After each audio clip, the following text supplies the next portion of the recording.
This might be one of the roughest weeks Google has had in a while. Two of their biggest names just walked out the door, their best model is sliding down their leaderboard, and on top of all that, an open Chinese model just showed up and started breathing down Anthropic's neck for a tenth of the price. So let's get into all of it. It looks like Google DeepMind is in some serious trouble right now, and the reason I say that is two big names just walked out of the door this week. Same week, and these aren't junior people. These are exactly the kind of people you do not want to be losing. First one is Noam Shazeer, and this is a big one. He announced on X that he's leaving Google to join OpenAI. Now, if you don't know the name, Noam is one of the 8 authors on the Attention is All You Need paper, and he's one of the people behind the transformer itself, which is basically the foundation that every single one of these models is built on. So this is about as core as it gets. And here's the part that makes it sting more. He wasn't just some researcher sitting in a corner. He's been co-lead on the Gemini project. So the guy helping run their flagship model just left to go work for OpenAI right before OpenAI's IPO. And actually, this is the second time he's left Google. He walked once before when they wouldn't back his chatbot. Then Google actually bought his company, Character.ai, for $2.7 billion to bring him back. So they paid a fortune to get him, and he still left. Then basically the same week, John Jumper announced he's leaving DeepMind to go join Anthropic. And this one might be even bigger because Jumper led the AlphaFold team, the protein folding work that literally won a Nobel Prize. He posted it himself, said after nearly 9 years, he's decided to leave and head to Anthropic after taking some time to recharge. 9 years. That's not someone hopping around for a raise. That's someone who was deeply in it and decided it was time to let go. And the replies kind of say it all. One person just goes, Anthropic must have some insane hidden secrets if this many people keep joining them, which is half a joke but is also the real question. When the Nobel Prize guy leaves your lab to go work for a competitor, people start asking what the company has that yours doesn't. And this lines up with the report that's been going around about the mood inside DeepMind. The picture it paints is not great. People inside describing a lot of frustration, this feeling that they've slipped into third place, maybe even fourth, and there's one quote where an employee straight up says they can't blame Noam for walking, and that he won't be the last big name to leave either.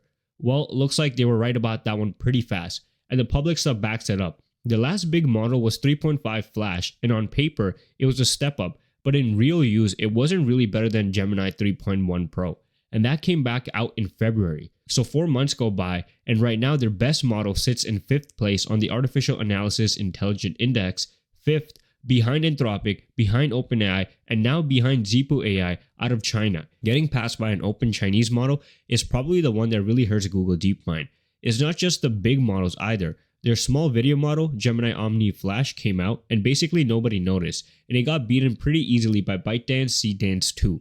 So that brings us to Gemini 3.5 Pro.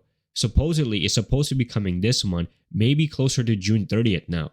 You'd think that's the comeback swing, but according to that same report, somebody inside is already calling it not the step change they need to actually compete. And when people building it are lowering expectation before it's even out, that tells you something. There's one more line that sums up the whole vibe, an employee saying they don't have a frontier model in text, image, video, voice, or even vision anymore, and then asking, if we can't ship a real frontier model after 4 months with all these resources, what are we even doing? So put it all together, 2 of your biggest names gone in 1 week, your model sliding down the board, and the next big release already getting talked down internally.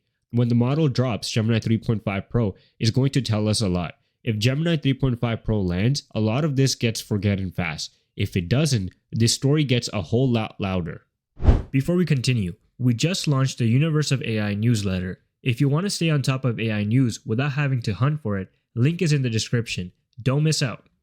Now, before this turns into a full-on Google funeral, let me give them some slack here, because the picture isn't all that bad, and there's a real comeback case to make for them. If we start with the leaks on 3.5 Pro itself, there's a thread going around, basically laying out what people are expecting, and to be clear, this is expectation, not confirmed, but the list is actually pretty promising.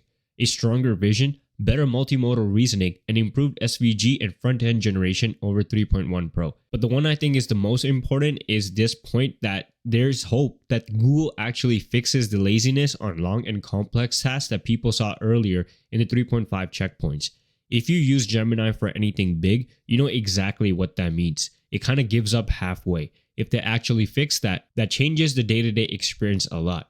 And here's the thing people forget when they dunk on Google. Even Ethan Malik, who's the one who pointed out that they don't have a public frontier model right now, said the same thing in the same breath. He said their Flash model is very good. It just can't do frontier work without a good frontier orchestrator behind it. So the pieces are there, you're just missing the top, and that top end is exactly what 3.5 Pro is supposed to be.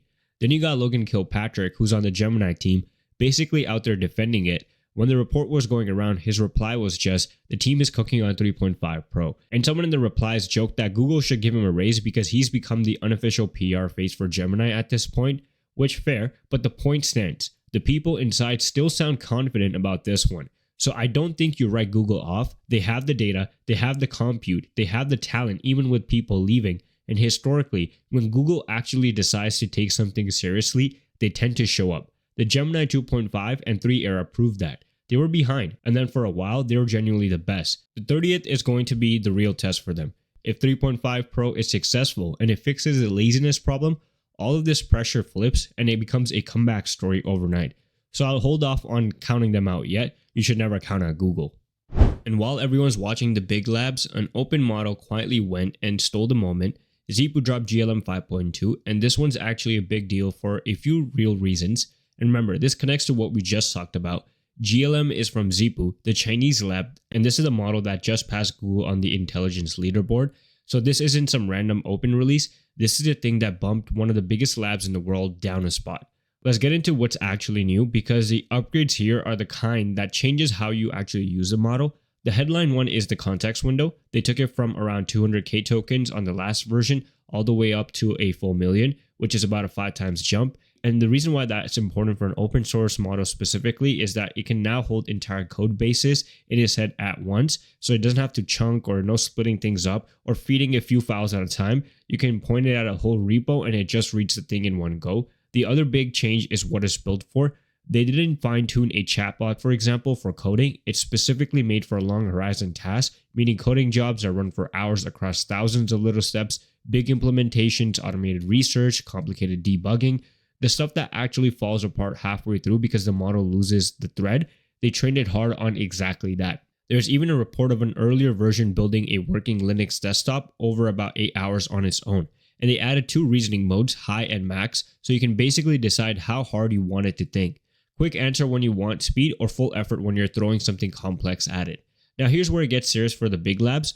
On 3 of the tough multi-hour coding benchmarks, GLM 5.2 lands in 2nd place, and the only thing ahead of it is Cloud Opus 4.8. So an open model is sitting right behind Anthropic's best, trailing by just a few percentage points on the hardest coding tasks out there. Obviously, this does not include Fable 5, but the part that actually puts pressure on everyone else right now is the other 2 things. First, the license. They're releasing this under MIT with no regional restrictions. That basically means anyone can take it and use it, including commercially with almost no strings attached. And second, the price. Their coding plan runs about a tenth of what Anthropic charges for the premium cloud code and max tiers. So to sum it up, you got a model that's right behind the best in the world at coding, and you can download the weights and run it yourself, and even the paid version costs a fraction of the competition. That's the real pressure. It's not just that GLM is good, it's that it's good while being open and cheap. When the best stuff is locked behind an expensive API, the pressure to keep pushing is kind of soft. But the second an open model gets this close to the frontier at a tenth of the price, every other lab has to ask whether the next release is actually far enough ahead to justify the cost that comes with it. OpenAI, Anthropic, and especially Google, who's already getting passed by this exact model. So between the talent leaving, Gemini under pressure, and now an open Chinese model breathing down Anthropic's neck for a tenth of the price, this has been one of the wild weeks in AI so far, and it all kind of points the same direction. The gap at the top is getting smaller and is getting cheaper to close. But that's it for today's video. Make sure you guys are subscribed to the channel, follow our new newsletter as well at universeofai.beehive.com, as well subscribe to the main channel World of AI, and support us on X by following the Universe of AIZ as well.